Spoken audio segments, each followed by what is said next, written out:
요한일서 4장 8절 말씀입니다. 한 목소리로 봉독하겠습니다. 시작. 사랑하지 아니하는 자는 하나님을 알지 못하나니 이는 하나님은 사랑이심이라. 아멘.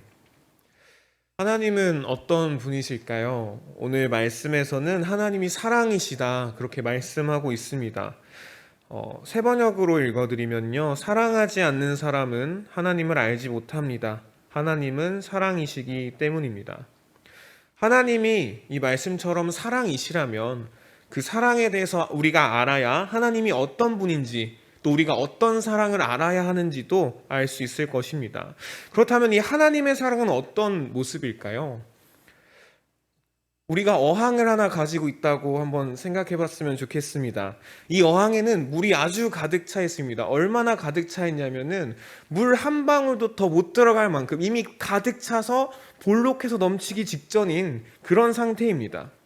어느 날 제가 이 어항을 보고 있는데 왠지 꾸며보고 싶다는 생각이 들었어요. 물만 넣긴 좀 아쉽다 해서 예쁜 자갈도 바닥에 깔고 그 위를 알록달록한 산호초로 장식하고 물고기들이 숨을 만한 그런 돌들을 두고 다양한 물고기들을 키우면 너무나 좋겠다는 생각이 듭니다. 그런데 여러분, 지금 어항의 상태가 어떻다고 했죠? 가득 차 있습니다. 무언가가 심지어 물 한 방울조차 더 들어갈 공간이 없습니다. 만약에 이 상태로 제가 어항을 꾸미려고 한다면 물이 넘쳐버려서 집이 엉망이 되고 말겠죠. 그렇다면 우리는 어떻게 해야 될까요?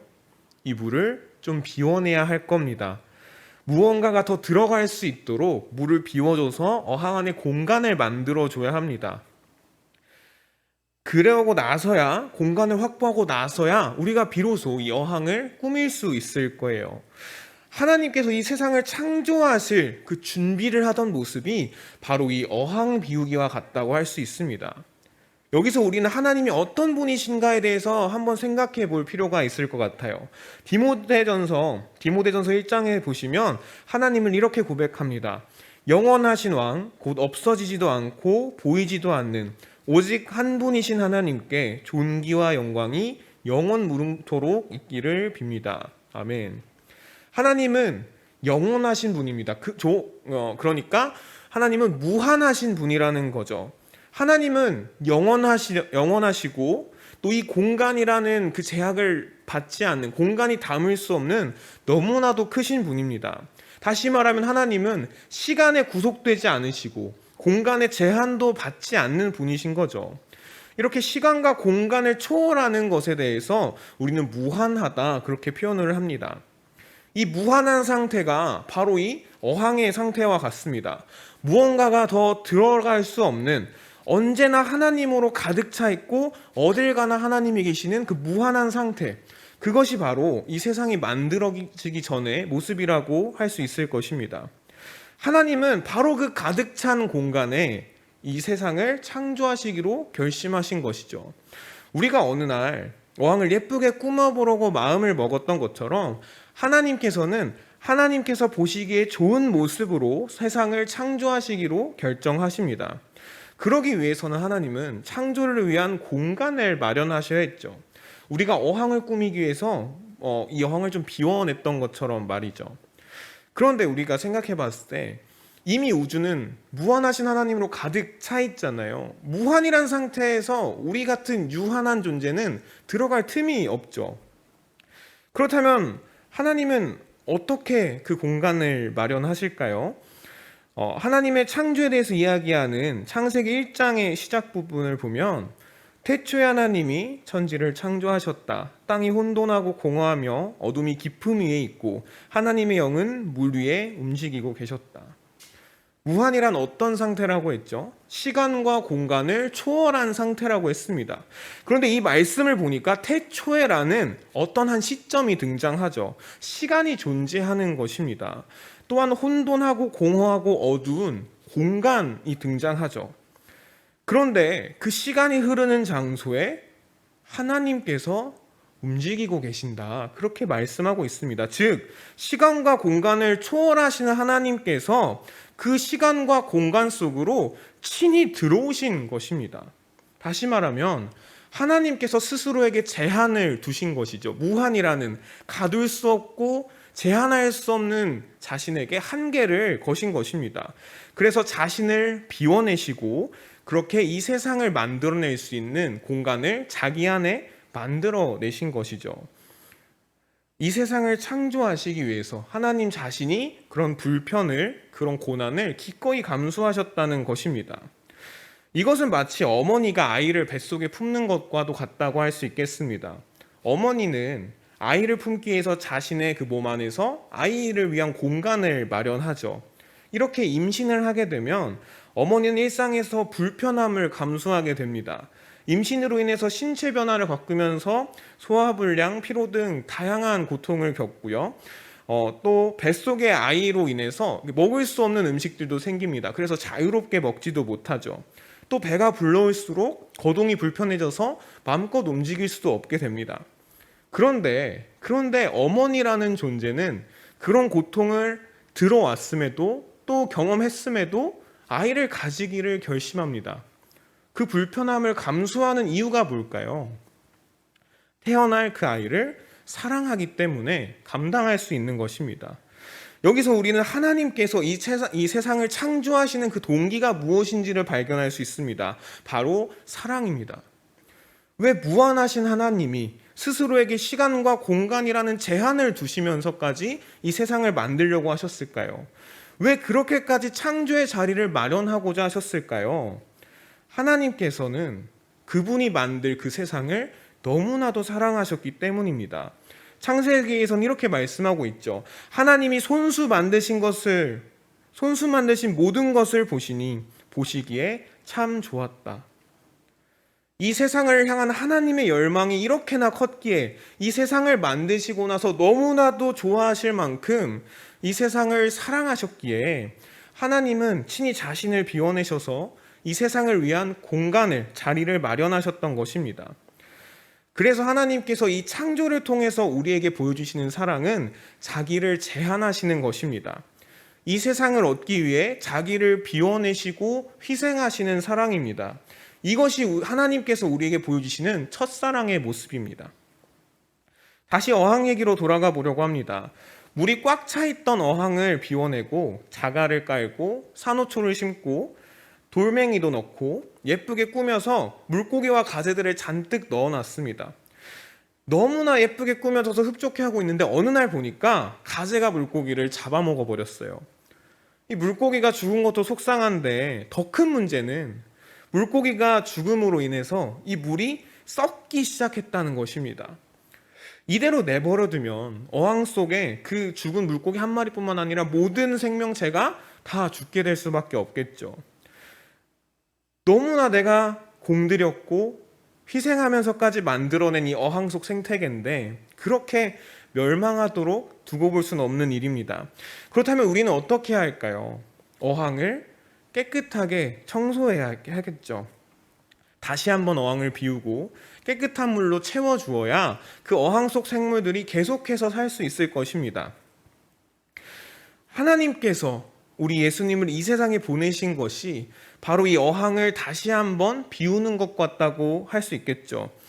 아담과 하와 이야기를 여러분 기억하십니까? 하나님은 세상을 아름답게 창조하시고 나서 사람에게 그것을 돌보게 하셨습니다. 그런데 아담과 하와는 하나님처럼 되고 싶은 욕망에 사로잡히고 말았죠. 그래서 하나님의 명령을 어기게 됩니다.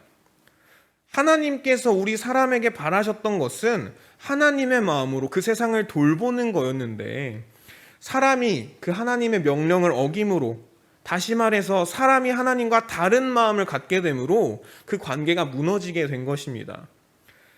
하나님께서 이 세상을 창조하신 것은 이 세상을 너무나도 사랑해서 그 안에서 함께하고 싶으셨기 때문인데, 그래서 무한하신 하나님이 친히 시간 속으로, 공간 속으로 들어오신 거였는데 그 관계가 무너지고 나니까 이 세상은 더 이상 하나님과 함께할 수 없게 되었습니다.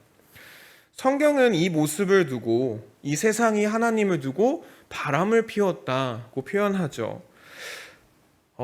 너무나 사랑해서 결혼을 하고 아이를 가져도 만약에 남편이 바람이 나버리면 그 관계는 더 이상 예전과 같을 수 없을 것입니다. 그래서 하나님께서 너무나도 사랑해서 만든 세상이지만 이제는 하나님과 함께할 수 없는 관계가 되어버렸기에 그 세상에 처벌을 내리셔야만 했죠. 그런데 하나님께서는 그 세상을 향한 분노보다는 이 세상을 향한 사랑이 더 크셨습니다. 우리가 물이 썩었다고 어항을 방치하지 않듯이 하나님도 이 세상을 방치하지 않으셨어요. 우리는 온 우주의 왕이신 하나님께 반역함으로 심판을 받는 것이 마땅했지만 하나님은 다른 방법을 선택하셨습니다. 이 세상을 만드실 때 그러셨듯이 다시 한번 자신을 비우는 것을 선택하신 것입니다. 만약에 우리가 어항 속 생물들이 그 물을 썩게 만들었다고 해서 어항 밖으로 내쫓아 버린다면 물은 그대로 남아있겠지만 그 생물들은 다 죽고 말겠죠. 그러나 만약 물만 비워내고 새 것으로 갈아준다면 그 안에 생명들은 그대로 살 수 있게 될 것입니다. 하나님께서 선택하신 방법이 바로 이런 것입니다. 하나님을 배신한 세상, 하나님을 두고 바람 피운 세상은 그 대가를 치러야 돼요. 그런데 하나님은 그 대가를 자기 자신이 감당하기를 선택하셨습니다. 누군가가 죽어야 한다면 차라리 자신이 죽겠다고 선택하신 것입니다. 그래서 그 아들 예수님을 보내셔서 그 모든 대가를 대신 십자가 죽음으로 치르게 하셨습니다. 요한에서 4장 9절에서 10절에서는 이렇게 말씀하고 있습니다. 하나님의 사랑이 우리에게 이렇게 드러났으니 곧 하나님이 자기 외아들을 세상에 보내주셔서 우리로 하여금 그로 말미암아 살게 해주신 것입니다. 사랑은 이 사실에 있으니 곧 우리가 하나님을 사랑한 것이 아니라 하나님이 우리를 사랑하셔서 자기 아들을 보내어 우리의 죄를 위하여 화목제물이 되게 하신 것입니다. 아멘. 예수님께서 화목제물이 되어주심으로, 다시 말하면 예수님께서 대신 대가를 치르기 위해 십자가에 달려 죽으심으로 썩은 물을 그 어항에서 비워낸 것처럼 우리를 멸망으로 몰아가던 그 문제를 예수님께서 해결하신 것입니다. 그리고 다시 부활하심으로 마치 어항을 깨끗한 샘물로 가득 채워주는 것처럼, 갈아주는 것처럼 이 세상이 하나님의 그 관계를 다시 회복할 수 있게 하셨습니다. 사실 이것은 말도 안 되는 사건이죠. 바람을 피운 것입니다. 내가 심판받아야 마땅합니다. 피해자는 심판을 받는 사람이 아니라 가해자에게 처벌이 내려지는 것을 봐야 되는 사람입니다. 그런데 이혼 소송에서 바람을 피운 배우자가 받을 처벌을 제가 대신 받겠습니다 하고 피해자가 나서는 모양새인 거죠. 내가 재판에서 이기고 위자료를 받고 그 위로금을 받아야 되는데 오히려 내가 그 처벌을 포기하고 내가 대신 그 위자료를 마련해 주는 꼴입니다. 그런데 그것이 바로 하나님께서 우리를 사랑하시는 방법입니다. 하나님은 이 세상을 향한 분노보다 사랑이 더욱더 크셔서 우리를 심판하시고 멸망하시는 것을 선택하시기보다는 차라리 자신을 희생하기를 선택하십니다. 이것이 하나님께서 우리에게 보여주시는 끝사랑의 모습입니다. 이 세상을 만드시던 그 첫사랑의 때에도, 또 이 세상을 구원하시는 그 끝사랑의 때에도 하나님께서는 사랑이란 이유로, 우리를 다시 얻겠다는 이유로 자신을 비우고 내어주고 희생하셨습니다. 다시 말하면 하나님은 어제나 오늘이나 우리를 동일하게 사랑하고 계시며 내일도 그렇게 하실 거라는 것입니다. 그래서 하나님은 요한일서 말씀처럼 사랑 그 자체이신 분입니다. 사랑하는 여러분, 그 하나님께서 우리를 사랑한다고 성경은 말씀하고 있습니다. 자기를 기꺼이 내어주실 만큼 우리를 사랑하신다고 말씀합니다. 세상 그 무엇보다, 심지어 자기 자신보다도 우리를 더 사랑하신다고 말씀합니다. 누가 하나님보다 더 우리를 사랑할 수 있겠습니까? 누가 더 큰 사랑을 줄 수 있겠습니까? 오직 하나님만이 주실 수 있으십니다. 그러면 우리가 그 하나님과 함께하는 사람들이 되길 소망합니다. 하나님께서는 우리를 위해서 자신의 모든 것을 내던지셨습니다. 우리도 그 주님처럼 우리의 모든 것을 주님께 내던질 수 있는 사람들이 되길 원합니다. 이 우주를 통틀어서 가장 든든한 우리의 편이 되어주시는 주님과 동행하면서 또 그 사랑의 관계 안에서 세상 그 누구보다 아름답고 존귀한 대접을 받으면서 그 사랑의 돌보심을 경험하는 저와 여러분 되기를 주님의 이름으로 축복합니다. 함께 기도하시겠습니다. 주님 감사합니다. 사랑이신 우리 하나님, 우리 주님은 어제나 오늘이나 내일이나 또 앞으로 올 그 언급의 시간이나 우리를 사랑하시는 분이라는 것을 깨달았습니다. 주님, 그 사랑을 우리가 가슴속에 품는 것 이상으로 삶에서 경험하길 원합니다. 우리를 위해서 모든 것 내어주신 하나님께서 지금도 우리를 사랑하시고 내일을 위한 길을 열어주고 계시다는 것을 우리 삶 가운데서 발견할 수 있도록 도와주시옵소서. 우리가 고개를 들어 이 어려운 현실 속에만 고개를 두는 것이 아니라 눈을 들어 우리에게 날마다 사랑을 베풀어 주시고 또 길을 열어주시는 하나님을 발견하기 원합니다. 그 사랑으로 날마다 우리를 채워주시고 늘 동행하여 주시고 그 사랑 풍성하게 넘치도록 경험하는 우리 한 사람 한 사람 될 수 있도록 도와주시옵소서. 사랑 많으신 우리 주 예수 그리스도의 이름으로 기도드립니다. 아멘. 우리 함께 오늘 말씀 생각하시면서 또 기도 제목 생각하시면서 우리 주님 부르짖고 함께 기도하시겠습니다.